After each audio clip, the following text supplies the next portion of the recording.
And welcome, good morning, and welcome back to a Monday, a beautiful Monday morning here at the Vision Alignment Show, where we all understand how important it is to recognize our blindness, because we all have blindness in our lives. We also understand how important it is to know what our vision is. And when we know what our vision is, we know how important it is to have our vision connected to our core beliefs, our core values. So they should all be in alignment. That's why we call it the Vision Alignment Show, because of that. And I'll tell you, we have a great show lined up, and a great week lined up for you this week. But I'll get to that at the end. But before I do that, I want to make sure that we have a little conversation here with a good friend of mine. Her name is Sarah Wells.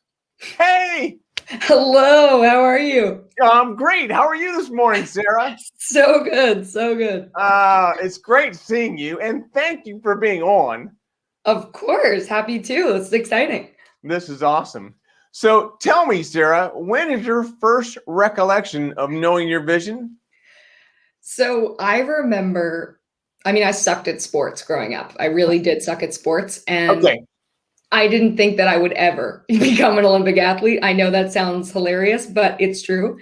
And only when I had been doing track and field for, I think, 4 or 5 years, and I had a teammate make the Olympic Games, and I saw he had bad workouts some days. He didn't win every race. Like there were hiccups in the plan, yet he still qualified for the Olympics. And he really showed me what's possible. And suddenly I was like, oh, I can see myself there at the Olympic Games, because it doesn't have to be perfect. And you don't have to have 0 hiccups in the plan and no bad days and everything smooth, And so once he made the Olympics, and it was 4 years before I did, I was like, I can see myself in that position. And really, I thank my coach, and I thank him for really showing me what's possible. Wow. If you want to hear more, say right there.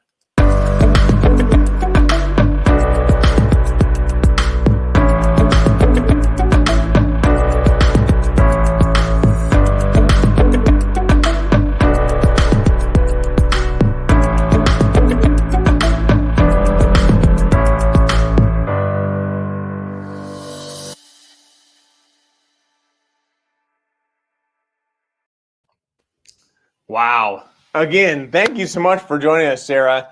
But before we get to you, we also want to make sure that everybody out there that's listening in, share this video out with as many people as you can think of, because that's where we begin to grow this community, and that's really important. But also, if you would, put in your timeline a picture of you winking. And when you wink, I want you to be thinking of what makes you unique, because I know what makes me unique, and it's not my eye. What makes me unique is my positive personality, and I'm going to share my story with other people to have a lasting impact. So when you wink and you take that picture, I want you to be thinking, what makes you unique? And then post that picture in your timeline, tag me on that picture, and put in a hashtag of Brian with one eye and a hashtag of winking without Wagner. So thank you so much for doing that. And as always, put in the comments where you're coming in from, where you're listening from. If you're listening live, put in a hashtag live. If you're listening on replay, hashtag replay. And if there's anything that I've missed, wow, I don't know what it would be. But keep with us. And Sarah, let's get back to you. So tell me your story. So as I mentioned, I wasn't good at sports. I ended up finding the sport of track and field because a high school teacher saw me in gym class and said, you should do track and field. Like, I just saw you run after that ball. You did nothing with the ball, but you could accelerate real fast. And I was like, dude, I already got cut from every team at this school, but sure. I go out for the track team. They don't make cuts. So I made that team. I found hurdles. I fell in love with the sport, and I ended up winning our city championships. And then I won the national championships for juniors, and then eventually set my sights, years later, on making the Olympic Games. And the year before the Olympics, I sat out with an injury, a stress fracture in my femur that was supposed to take 3 months, ended up taking 9 months. And I had never touched Olympic standard before. So everyone told me to remain realistic. And after sitting out for those 9 months, I only had 6 months to get back to who I was and then improve a whole second in order to qualify. And on my first day back to training, I was like, if anyone can do this, it's me. And so I got the word believe tattooed onto my wrist. And I said, when I make the Olympic Games, I'm going to put the rings underneath here. And Wow. super bold move. Don't suggest everyone needs to tattoo themselves of their goals, but I often encourage people to find their word or phrase or quote, because for me, that was believe. And I could look down at that and remind myself, if anyone can do this, it's me. And 6 months later, I blow my own mind and I make the Olympic Games. And I'm like, holy moly, believing in yourself works. That is awesome. So I mean, that's similar to what we're all going through, right? With our goals, our initiatives. So there are so many people that tell us that we need to write out our goals and to live those goals and to to write out our vision and where we want to be in 3 years. So you did it, but you did it on your arm. In a tattoo. Yeah, my mom would not like that, but that's okay. You know what? I actually did. I got it in the fall, and I just before Thanksgiving. And so I went home for Thanksgiving, and my dad told me I ruined Thanksgiving. He was so mad. He was so mad. He loves it now, though. It took him a while to come to He's that. like, Sarah, show them your wrist. Show them your wrist. Isn't that cool? Isn't that cool? It's like, you hated this before. That is too fun. So what do you think the biggest factor in your success is? The biggest factor, like besides believing in yourself being like the key message I often tell people about, Yeah. the second thing I speak to like so heavily is asking for help, is building that support system around you, because I didn't make the Olympics on my own. Like I had my coach, my physiotherapist, biomechanist, like family, friends, like people that were there to remind me why yesterday I said I could, when today, for some reason, I think I can't. And if you don't tell people what your goal is, what you're chasing, what you're going after, then they can't help you. They don't even know that you're trying to pursue that big thing. And there's a resilience PhD professor, and his name's Michael Ungar, and he does a bunch of leading research in resilience. And he has this book, and he talks about how we often admire the rugged, gritty individual. We think they're the most resilient. We think they're the most inspiring. But we shouldn't be admiring the rugged individual. We should be admiring the resourced individual, because they are the people that can know when to ask for help, gather those, like, it's not shameful or embarrassing to be able to know what you need and ask for that support. Some of the best leaders surround themselves with people that fill their gaps. And I think the biggest key to my success is that I had that support system. And I was so fortunate to have people that allowed me to become a resourced individual. And I get that that's not everyone's going to be that fortunate, but it's certainly become my mission with the organization I started, the Believe Initiative, to try to be that support system for as many people as possible. That is incredible. So Michael Ungar, I'm going to look his book up. Please do. Yeah, in a second. But tell us, you talk about the Believe Initiative, and I know there's so many things going on right now with the impact of the coronavirus and the COVID, the pandemic. What are you doing these days with the Believe Initiative from a corporate perspective?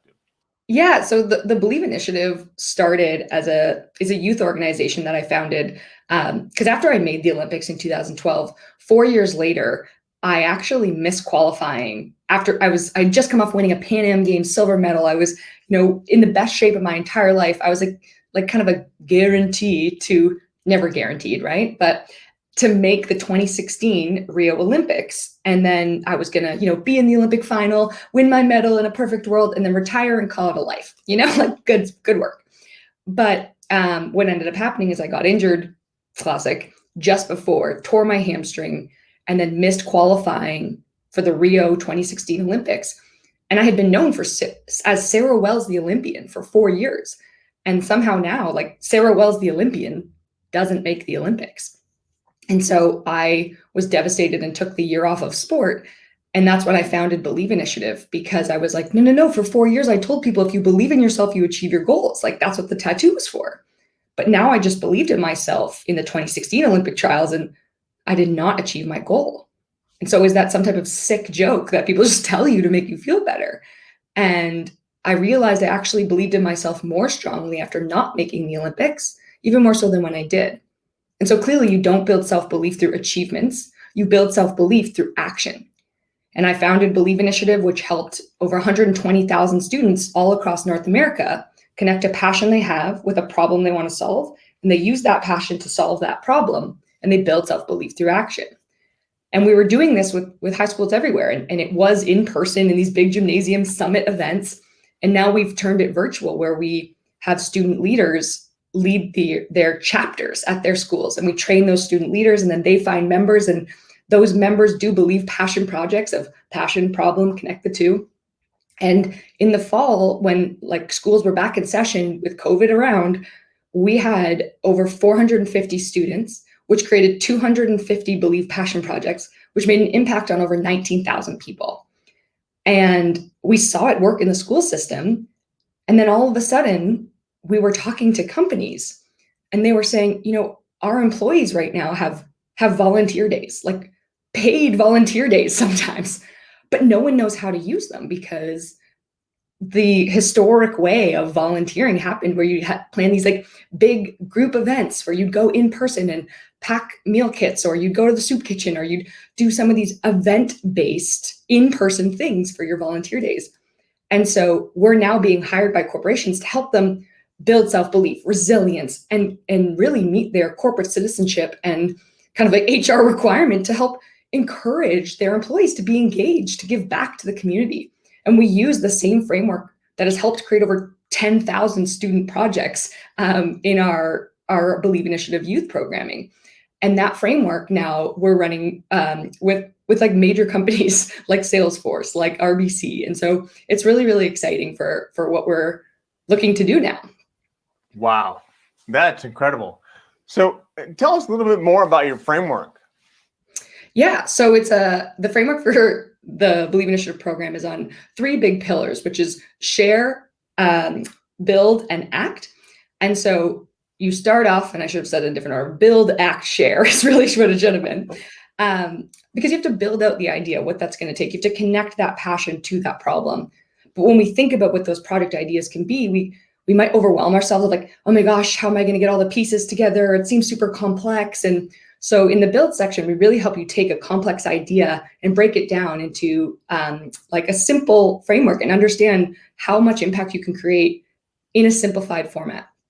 Then in ACT, we help you, making the Olympics in 4 years is a long process. And how do you take a really big goal, really big vision, and break that down into microcycles and small, minute action steps that keep you inspired, that keep you motivated, that keep moving the project forward? And so we take that action plan and really help you facilitate turning it into life. And then the last part is share, because you can do that good in the community, and that's great, but we don't want it to just be that you passively tell people about what you did and that thing you tried one time and the impact that it made, cool. But like, rather than going from passive storytelling to really powerful storytelling, and how you can create what I call your like mini keynote around what you did, the impact it made, how it helped you believe in yourself. And that story can be shared both internally to inspire others, and publicly to help showcase that brand or the employees themselves of the incredible work that they're doing. So it's build, act, share, and there's 6 steps in the process to help it like bring to life, but we don't have enough time to get into all of that. Wow. Build, act, share. I love it. Yeah. I love it. Very cool. Well, thank you very much. I got to ask, I mean, I know the work that you do with the schools is one thing. Also the work you do at corporations is separate, but how does all that make you feel?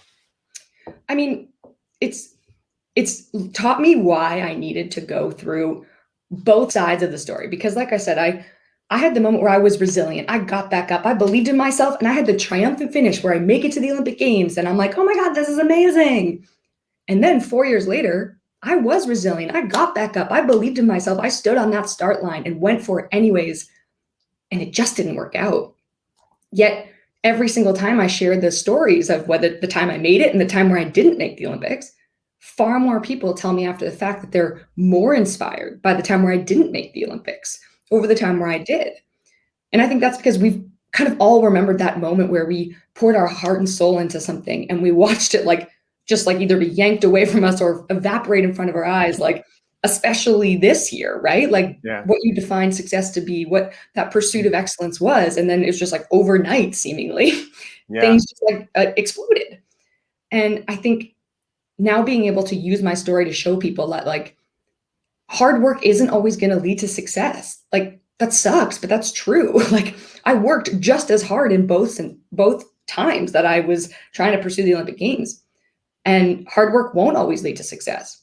But if you're resilient, if you choose to get back up, you can pick those lessons up and you can apply it to your next opportunity to find success. And so really what it means to me is it's helped my healing to understand why I needed to miss the Olympic Games, why I needed to fail, because I can now inspire people because I'm not just coming from a place of, hey, it's important to believe in yourself because look at me, I always achieved it when I believed in myself. It's like, look, I still believe that to be true, even though it didn't work out for me one time, so it's really meaningful to be able to use that story to inspire others. And honestly, it's helped me heal. Like it's self-serving as well, it's both. And I feel grateful to have the opportunity to do it. That's great.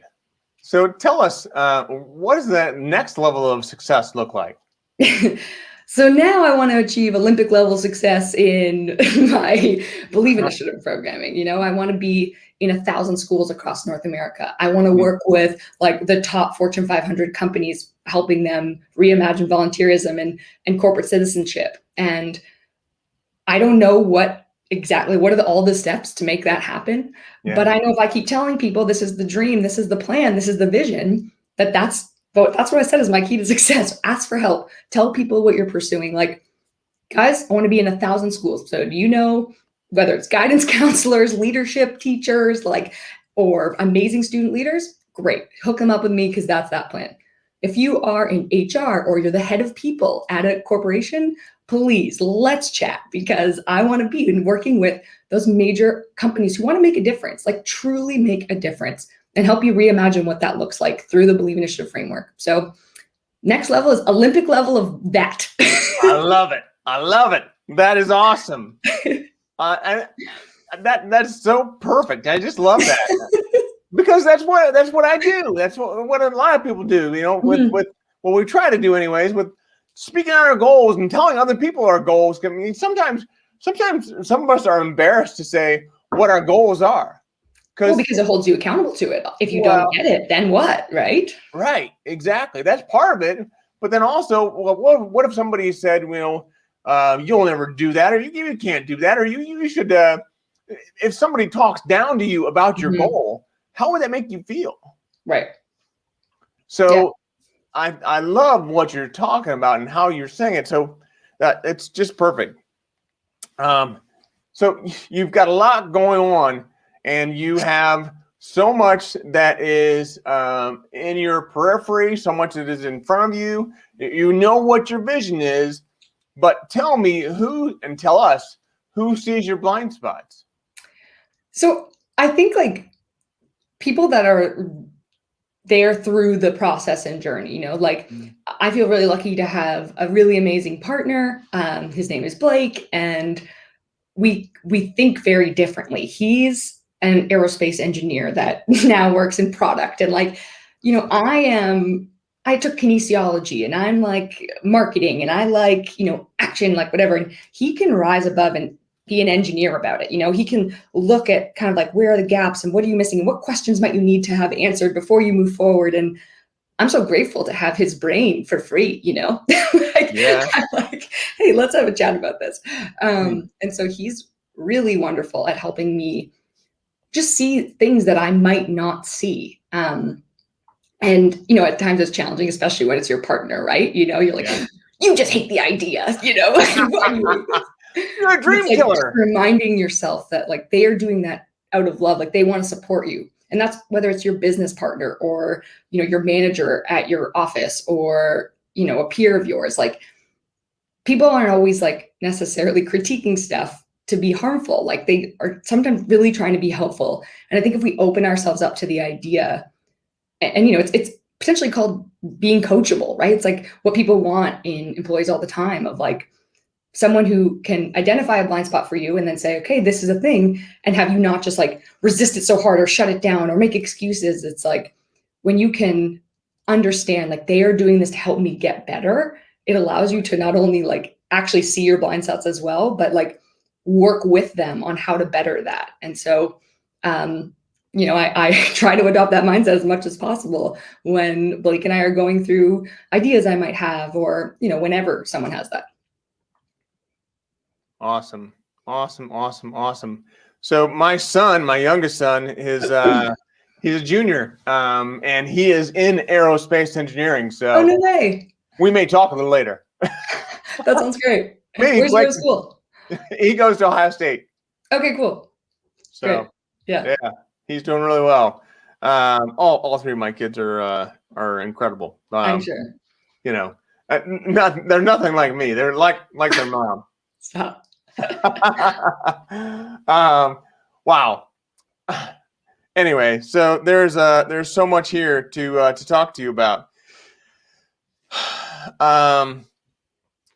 Gosh, blind spot. So I'll let you go for a little bit, and you can talk a little bit more about this. But you talked about blind spots. You talked about how Blake has helped you with that. But how now accepting that and accepting the criticism, sometimes criticism, but sometimes other information you get back. How do you make sure you receive that as a gift, and how do you really work with it? Because that's hard. That's a hard thing to do. You're an Olympic athlete. Maybe it's easier for you, but there are times for me where, you know, I'm really set on this one idea, this one thing that I'm working on. I'm like, that's really good. Don't tell me I need to get rid of that. Yeah, right. So how do you deal with that? Well, I think it's like reminding yourself within that conversation about the fact that you know they're coming from a place of support. You know that they're just trying to help you get better. And so whether it's like you give, like, I'm a big fan of putting like words in spots that you can see them, like if you put the word support on a sticky note near you when you're having that conversation, or you address that in the thing, like say, like, I need to hear you say like why you're critiquing that thing. Don't just critique it, but like tell me why you see it will better the idea or whatever. Because I think then you're on the same page. You understand where each other are coming from, and so it's like if you can both commit to adopting that mindset, and whoever's critiquing that or looking into your blind spot, if they can say, "I'm telling you this because I'm hoping that this will help you see this," or "I'm hoping that this will actually better you in this way." If they can, you can ask them to say why, and then you yourself can just be like mindful of whether it's a word or something like, they are here to support me. They're trying to help me get better, and adopt that mindset. Awesome. Very cool.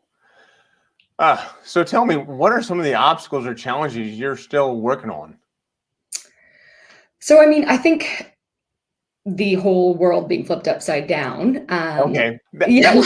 Not like, I'm not gonna say like I'm trying to work on solving the vaccine. Like, obviously I'm not, but I think just like continuing to prepare for the uncertainty and what does it look like as the world comes a little bit back into normal. Like, okay, we've adapted to make our programming virtual, but what does it look like in a hybrid format? What does it look like when things change a little bit again? What does it look like if no one ever goes back to work? Like, right. I don't think that will be true, but like, what's like, how are you dealing with that uncertainty? And I think where I'm fortunate to kind of pull from sport and use that right now is you work your butt off for 4 years with zero guarantee that you're going to make the Olympic Games. And what it takes is like a healthy level of kind of ignorance of just like, don't care what the odds are, like, don't care, like, and it's a matter of like continued improvement and focusing on that, of like daily improvements, consistency, one foot in front of the other, that allows you to like, suddenly the time is up. Like, now you're here. Okay. I need to make the decision. I need to like, whatever. And you've focused on that consistent action. You've focused on bettering yourself. And so you're more equipped, you potentially have more resources, you've seen more, you've done more. And so that adaptation or whatever, dealing with the uncertainty that comes up, you have a protocol, you have resources, you have things that you can put in play. And so it's about not getting caught up in, oh God, what if, or, playing out in a scenario that's like not happening yet. And you don't even know if it will happen, Yeah. So it's like focusing on here and now, remaining consistent, remaining focused on development. And I think you had to do that in sport, and I have to do that now, regardless of some of the uncertainty causing some like stress and anxiety around like, oh gosh, like we don't know what's the future going to hold. Yeah. So. Got some friends on here. So good morning, Mark, from his lake house in Wisconsin. That's nice. Lucky. Yeah, right. But if you can, tell me the difference that you see in standing on a stage like you do so many times with the Believe Initiative in front of thousands of people versus being on a track and with thousands of people. How is that different from the other? Well, one of them, I don't have to throw up at the end. So that's great. Which one do you throw up after? In like pretty much every race, the most important races of my life, I throw up at the end. Because 400 hurdles is such a grueling event. It's the longest sprint and you have to jump over stuff. And so it's just awful. And yeah, that's crazy. One big lap around the track, there's 10 hurdles, and you go to a place where my eyeballs start getting foggy as I'm approaching the finish line because you're so full of lactic acid, that burning sensation you get when you run as hard as you can. And so your body is shutting down. And then usually I try to find the garbage can, do my thing for a little bit. And then anyways, so that's not what you asked about, but that's wow. I mean, the other things are similar in the sense that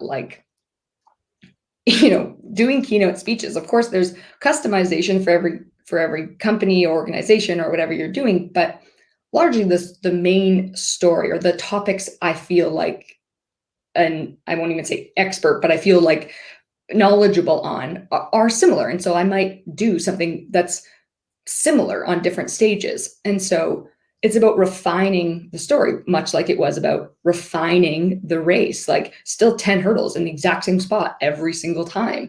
But it's about how can we do that 0.1 seconds better and 0.5 seconds better here. And by doing that, you only get better and more effective over time and, improve your overall personal record. And much like keynote speaking, it's a similar story. It might be tied to different topics, or I might use different examples based on who's in the audience, but it's about how can I use the story to be more effective, to inspire more, to create more immediate change and action from my audiences. And so it's about refining that and tweaking that. And I love the process of bettering and continuing to pursue excellence. And so that's similar. And certainly the butterflies, people are do you get nervous?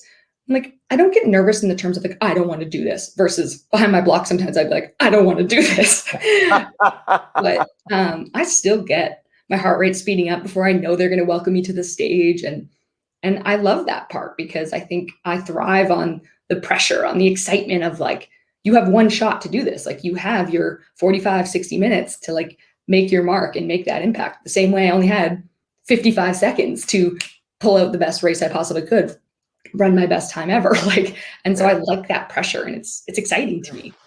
So do you practice a lot when you speaking? Yeah. Well, yes, kind of indirectly as well sometimes, because I'm doing 2 or 3 speeches a week, and so there's there's practice in that of you're iterating as you continue to perform and do better, and seek feedback and see what resonates with certain audiences. And so am I formally sitting down? Certainly at marked times throughout the year, absolutely. But a lot of the iterations and refining comes from taking action, which I feel very strongly about. You'll never learn faster and more effectively than in the process of doing. Yeah. Yeah. Well, so that's perfect, because that's what you do in racing. You practice, you take action, you run a race, you run the race sometimes even when it's not really a race. You give the speech sometimes when you're not even giving a speech. So, right?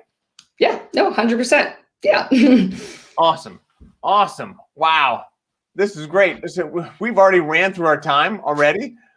This is phenomenal. You've given us so much value, so much incredible insights into what you do. And I so appreciate you being on today. Of course. Thank you for having me. It's a blast. Would you mind hanging out for a little bit in the green room while I close out the show?